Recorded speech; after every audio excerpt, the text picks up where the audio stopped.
Ladies and gentlemen, gather around your radios, for we are about to embark on a bone-chilling journey into the unknown. Welcome to the Phantom Chronicles, a radio drama that will plunge you into a world where the line between reality and nightmare is blurred. Brace yourselves for a series of suspenseful and horrifying tales, inspired by true-life events that will leave you on the edge of your seat. In this dark and enigmatic realm, whispers of the supernatural grow louder, and the shadows cast long and foreboding. From abandoned mansions, echoing with spectral footsteps, to forgotten graveyards shrouded in an ethereal mist, prepare to be ensnared by the haunting stories that lie within the depths of human experience. Each episode of the Phantom Chronicles delves into the twisted tapestry of the inexplicable, unraveling the webs of fear and trepidation that lurk just beneath the surface of our everyday lives. As you navigate these treacherous waters, you will encounter apparitions that defy comprehension, malevolent forces that seek to consume unsuspecting souls, and unsolved mysteries that demand answers. The spine-tingling narratives of the Phantom Chronicles are not mere figments of imagination. They are born from the chilling truths that have echoed through time. Inspired by real-life events, these stories bring to life the harrowing experiences of individuals who have encountered the inexplicable, leaving an indelible mark on their souls. So, dear listeners, prepare yourselves for an unforgettable descent into the heart of darkness. As you tune in to the Phantom Chronicles, be ready to surrender to the allure of the unknown, where every creaking floorboard and flickering candle may conceal something more sinister. Join us, if you dare, as we step into a realm where reality and nightmare collide in ways that will forever haunt your imagination. Welcome to the Phantom Chronicles.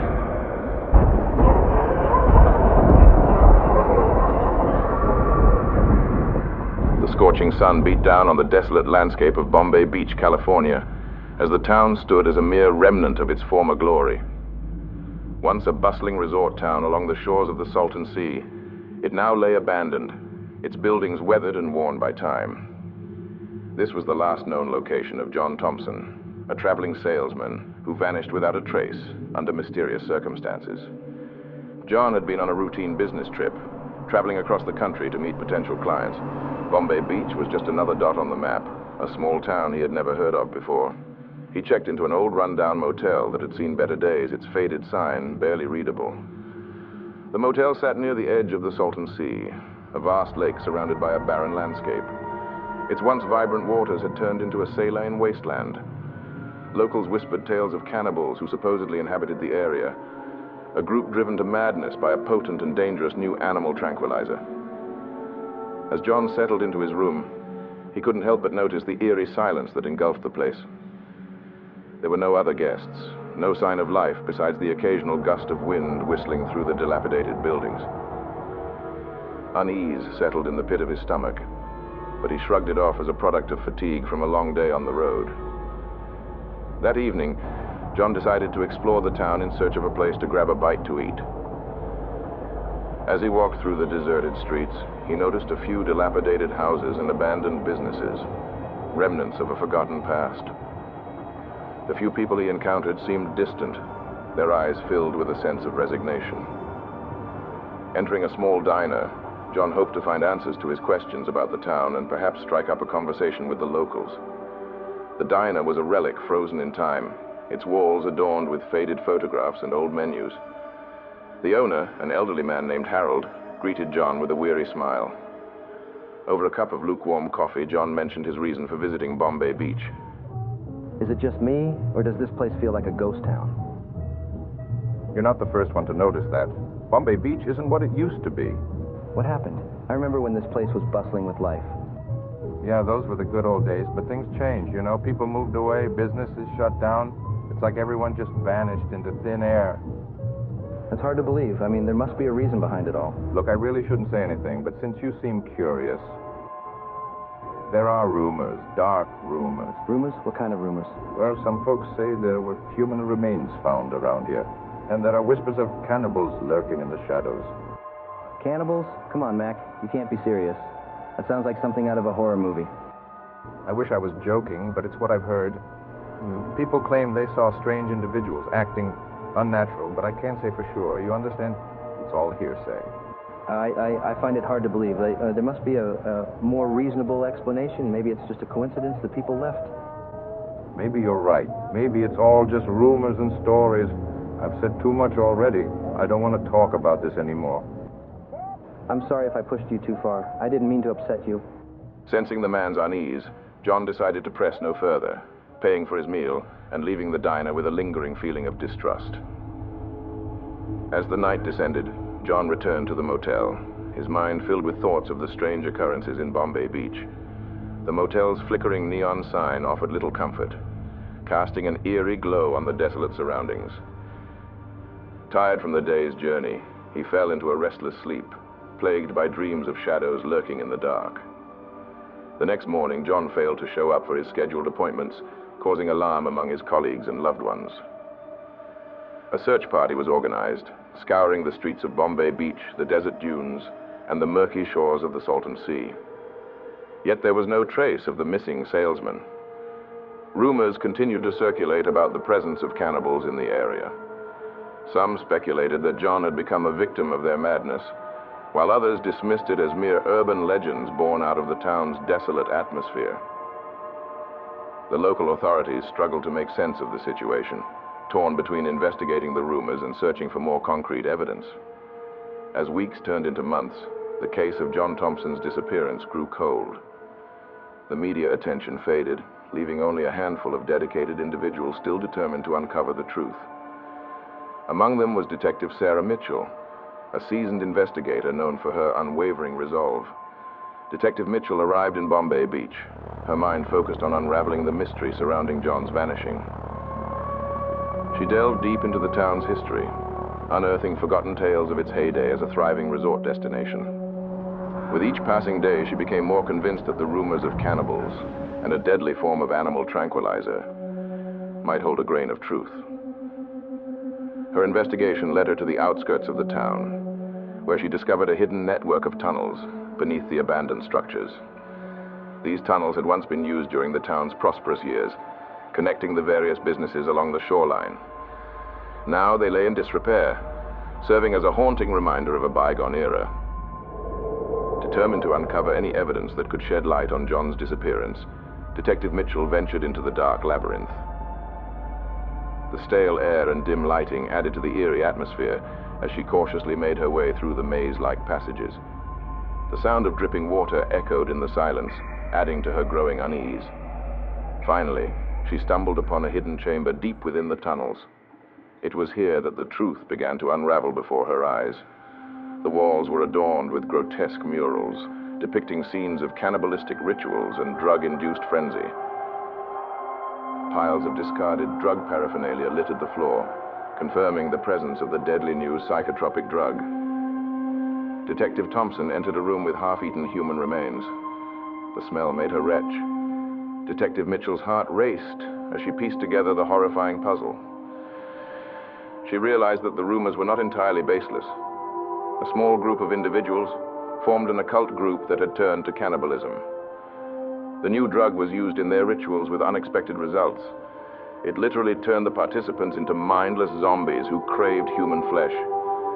They had taken up residence in the tunnels, hidden from prying eyes, preying on unsuspecting victims who wandered into their territory. Driven by a mix of fear and determination, Detective Mitchell continued her search. She uncovered more clues, linking the cannibalistic group to disappearances not only in Bombay Beach, but also in neighboring towns. It became evident that John Thompson had fallen victim to their ritual madness and insatiable hunger. Detective Mitchell returned to her motel only to find some heavily armed men dressed in black suits waiting for her. What are you doing in my room? Don't be alarmed, Detective Mitchell.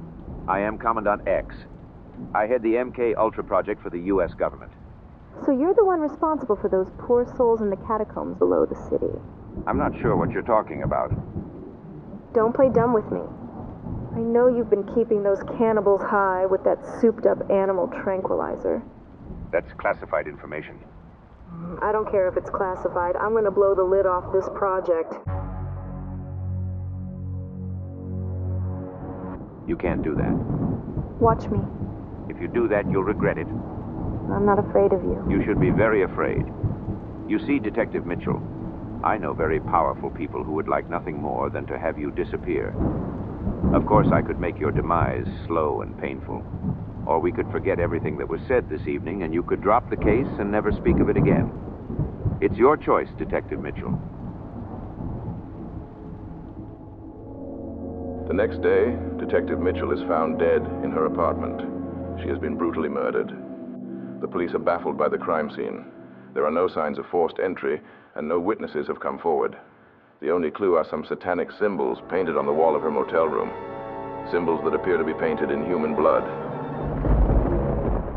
Detective Mitchell's team of law enforcement officers were on the way to Bombay Beach when they heard the news of her murder. With Sarah Mitchell's death, her team of investigators were more determined than ever to find out what was going on at Bombay Beach. The people responsible for Detective Mitchell's murder were going to be brought to justice.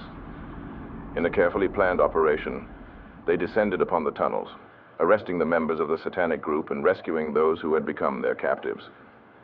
The news of the cannibal cult's capture spread like wildfire, rekindling the media's interest in the case of John Thompson. The town of Bombay Beach, though scarred by the revelations, slowly began to heal. The motel at Bombay Beach was permanently shut down, becoming a symbol of the dark chapter that had plagued the town. John's family finally found closure, albeit in the most tragic way. His half-eaten remains were recovered from a hidden chamber within the tunnels. John's dental records were used to identify the body, bringing an end to the mystery of John Thompson's disappearance. Commandant X and his henchmen were never located, and the Commandant's true identity was never revealed. The disappearance at Bombay Beach would forever be etched into the town's history, a cautionary tale of the depths to which desperation and addiction could drive individuals. The memory of John Thompson serves as a reminder to those who venture into the world of darkness, urging them to tread cautiously, lest they to be consumed by its unforgiving grasp.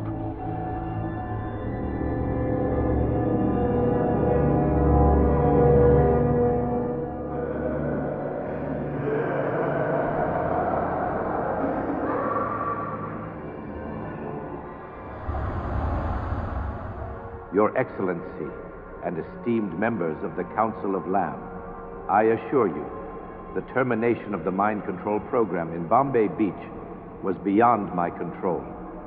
We encountered unforeseen obstacles. Unforeseen obstacles, Commandant X? Our resources were invested heavily in that project. Explain yourself. There was unexpected resistance from local authorities and a group of vigilant citizens. Our operations were compromised, and we had to abandon the site. Abandon? Unacceptable. Our goals in Bombay Beach were crucial. Now, we have a new directive for you. We're relocating to the Bay Area, specifically Haight-Ashbury in San Francisco. Haight-Ashbury? But why? What's the objective? There's a burgeoning bohemian movement there, primarily composed of young, impressionable minds. We've crafted a cult to lure them into our MK Ultra program. The Bay Area offers a fresh pool of subjects. Understood. We'll establish our presence in Haight-Ashbury and proceed with the new directive. Rest assured, the Council's goals will be achieved. Failure is not an option this time, Commandant X. The success of the MK Ultra program is imperative for our greater objectives. I will not fail. The Haight-Ashbury youth will soon be under our control, and the Council's agenda will prevail.